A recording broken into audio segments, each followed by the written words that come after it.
Thank you for the opportunity to speak to you today about our proposed ordinance revision that will allow multi-tenant housing units, MTHUs, in the West Atlantic Neighborhood Subdistrict. My name is Dr. Kurt Jetta, President of Jetta Investment Company of Delray Beach. I will provide information on the public policy elements of this proposal, while my attorney, Michael Weiner of Sachs Kaplan, will offer his expertise on Delray LDRs. In October, Jetta Investment fielded a scientific poll among 315 active voters in Delray Beach. We described MTHUs in the following manner. They are like traditional rooming houses where residents share a bathroom and a kitchen. Rents are $600 per month versus the average of $1,400 a month for a studio apartment. They were recently approved citywide in Toronto, Ontario.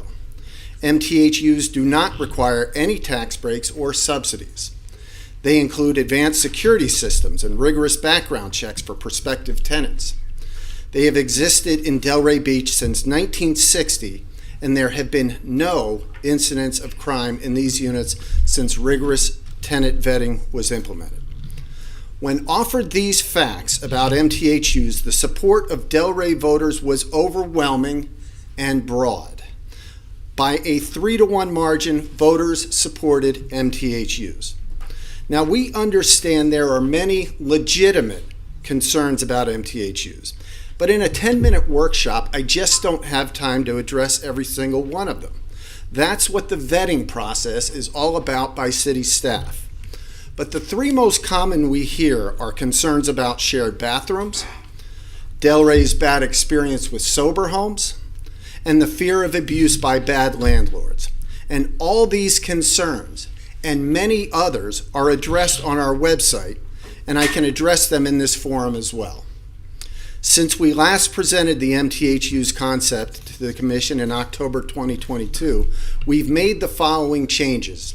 First, we've isolated these units just to the West Atlantic Subdistrict, a community that strongly backs our proposal. We removed single-family zones from the ordinance. We reduced the density from 48 to 24 units maximum. We've capped the number of residents per unit to 1.25, and we've added a minimum age requirement. When voting on this proposal moving forward to the next stage, please keep in mind these grim statistics from the 2021 U.S. Census. 6,700 people in Delray right now are non-family households making under $35,000 per year. Now, I've heard some suggest that micro apartments are the answer to this problem. And a micro apartment is a studio apartment. And according to the federal government, those go for now $1,800 a month. At a smaller size, a micro apartment might be $1,200, but only people making $36,000 a year can afford that. And they can also afford cars, which requires more parking.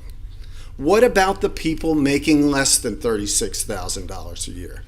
Their rent burden is enormous. 83% of the renters under $35,000 in our town are spending more than half of their money on rent. You compare that to anybody renting that makes more than that, it's 9% our rent burden over 50%.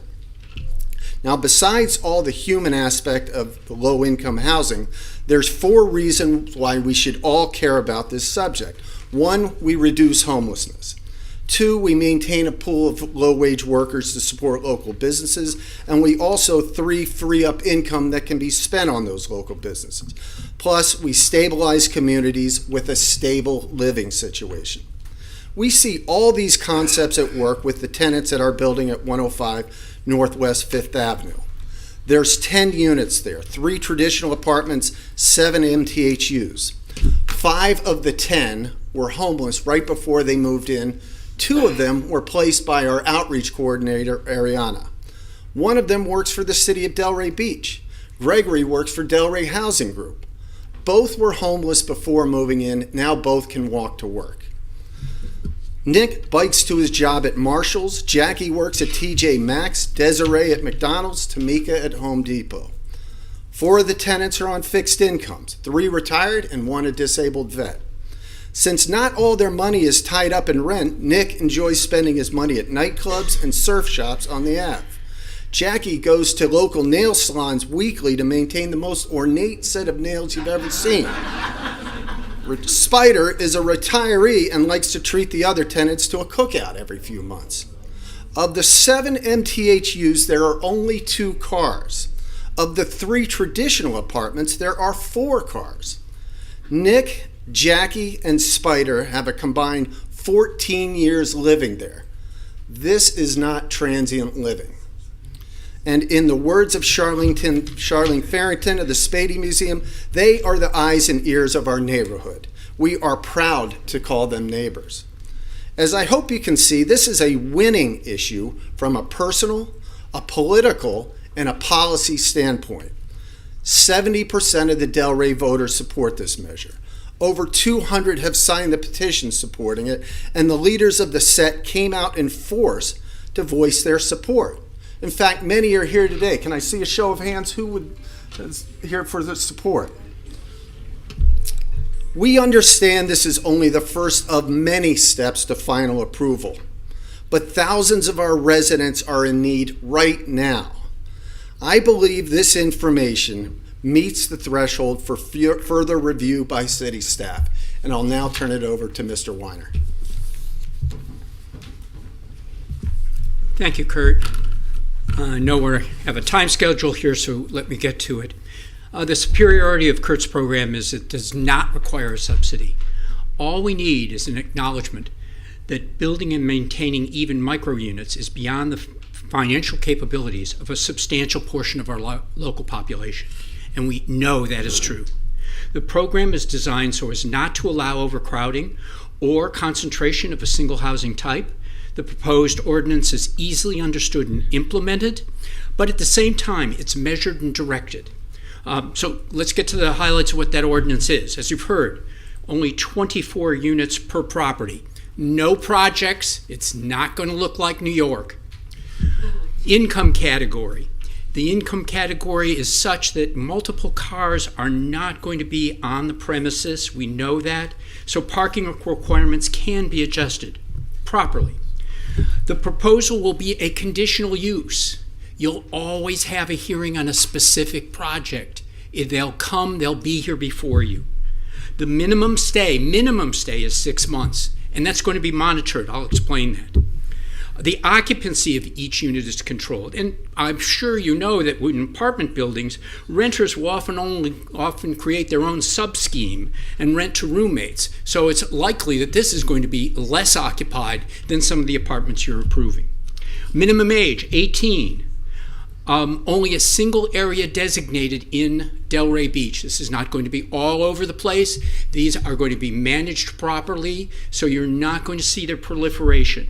There's going to be a distance requirement even in that subsection where they're allowed. And remember, conditional use. It's going to be licensed, so it's going to be renewed annually.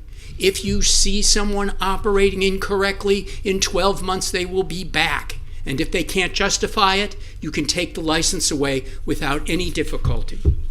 The managers are going to be on site and have their own performance with respect to those people who are living on the property. The tenants will be interviewed and vetted. The language of the ordinance can be keyed to our code, so we can control height, setback, unit sizes. Everything that you do in residential neighborhoods will be part of this. Look, there's nothing fixed about this particular list. You want to add to it? We'd like to see that. All that we're talking about is beginning a dialogue. I'm so proud to represent Kurt. In all the time that I've spent involved with affordable housing, I have never seen a program that goes to people doing less than 40% of AMI. This is incredible in that it will finally help a substantial portion of Delray Beach's population that earn less than $35,000. That's amazing. I hope we can get your support. I look forward to working with your staff and developing an ordinance that will meet every single concern that you have. Thank you. Thank you.